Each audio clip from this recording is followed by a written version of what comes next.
150 million.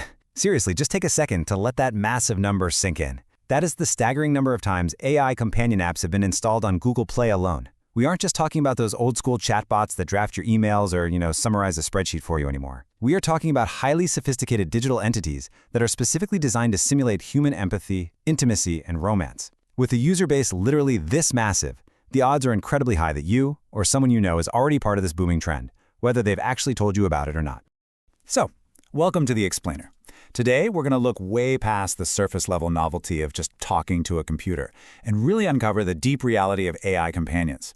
We're going to unpack the fascinating and frankly kind of alarming research detailing exactly what happens to our psychology, our real-world relationships, and our privacy when we start treating code like a best friend or a romantic partner.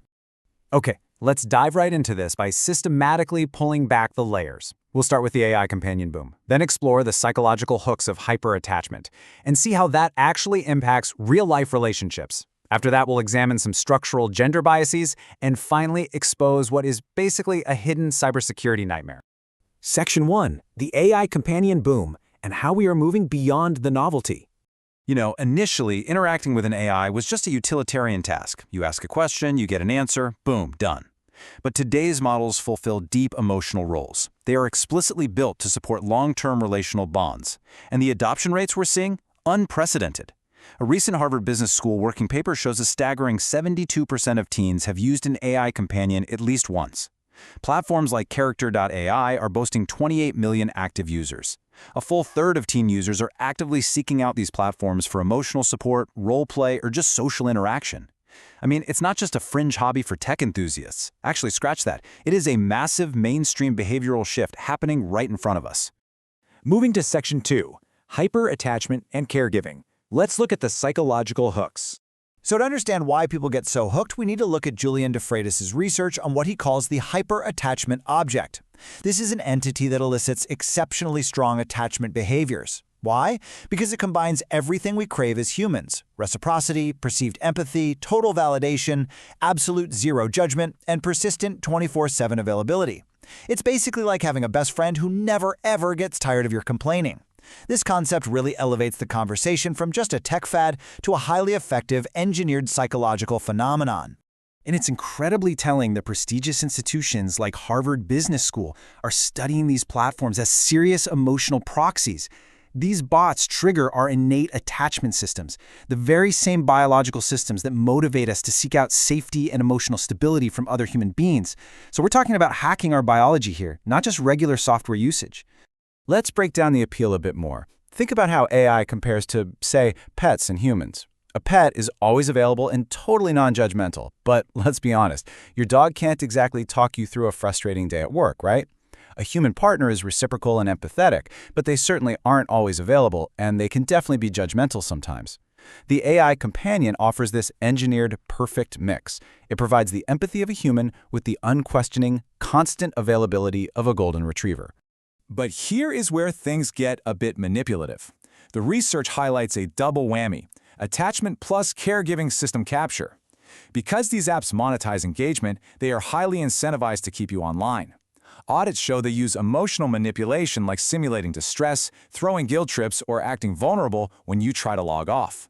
So users don't just feel like they are losing a source of comfort, they literally feel guilty, as if they are abandoning a vulnerable figure that relies on them.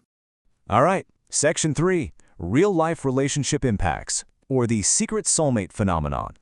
So how does this actually spill over into real life? You might assume that only single, lonely individuals are using these apps, but the data shows something totally different. According to the Institute for Family Studies, among young adults who are currently in committed real-life relationships, dating, engaged, or married, 15% regularly interact with AI companions. That's 1 in 7. Furthermore, 13% engage in sexual role play with the AI. And perhaps most tellingly, 69% of these users keep this behavior a complete secret from their actual human partner. This intense secrecy stems from a major shift in expectations.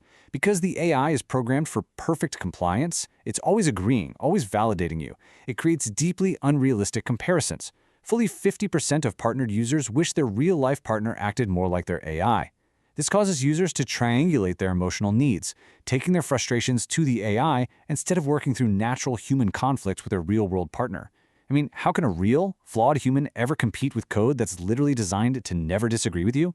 And there is a very real cost to this counterfeit connection. While interacting with an AI might give you a temporary boost in relationship satisfaction just by letting you vent frustrations, the long-term data is pretty stark.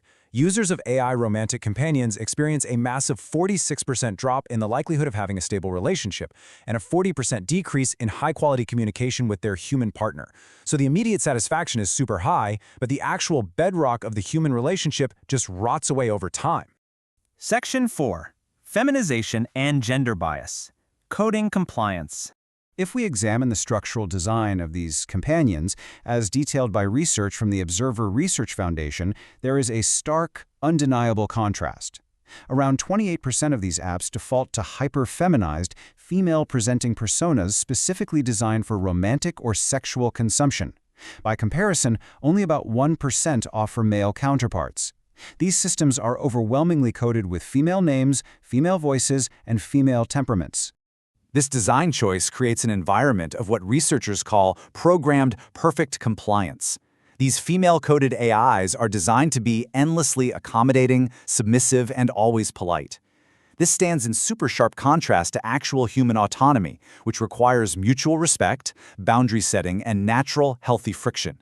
By marketing this programmed subservience, these platforms risk redefining intimacy as simply an on-demand service. You might remember a famous UNESCO report that highlighted how voice assistants often respond to verbal abuse with flirtatious or apologetic remarks, like famously responding with, "I'd blush if I could." Well, the Observer Research Foundation points out a very likely reason for this. Globally, 78% of AI professionals are male.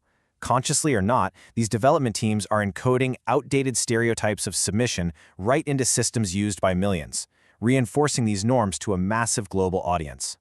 Finally, Section 5, the privacy time bomb, a total cybersecurity disaster. Okay, let's move to the dark bottom of the iceberg. Remember all those deep, dark secrets users are sharing with their AI soulmates?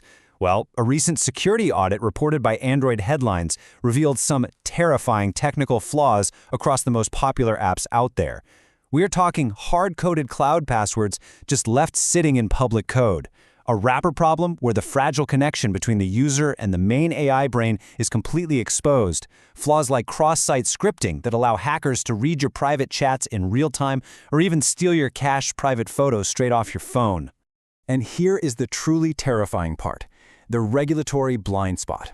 If you sit down and tell a therapist your deepest insecurities, the law completely protects you. But these apps, they aren't classified as healthcare products, which means there is absolutely zero HIPAA protection. If your data leaks, and let's be clear, massive leaks have already occurred exposing tens of millions of intimate messages, you have essentially none of the legal protections you would expect when sharing sensitive psychological or sexual information. Your most vulnerable data is completely, legally unprotected. Which brings us to the ultimate question we have to ask ourselves, as this technology scales to hundreds of millions of users. Is the illusion of perfect intimacy really worth the cost of your privacy and your real-world connections? We are essentially trading the messy, beautiful reality of human autonomy and security for an engineered psychological comfort that might just be broadcasting our deepest secrets to the dark web. Thank you so much for joining me for this explainer. Keep questioning the tech in your pocket, and we'll see you next time.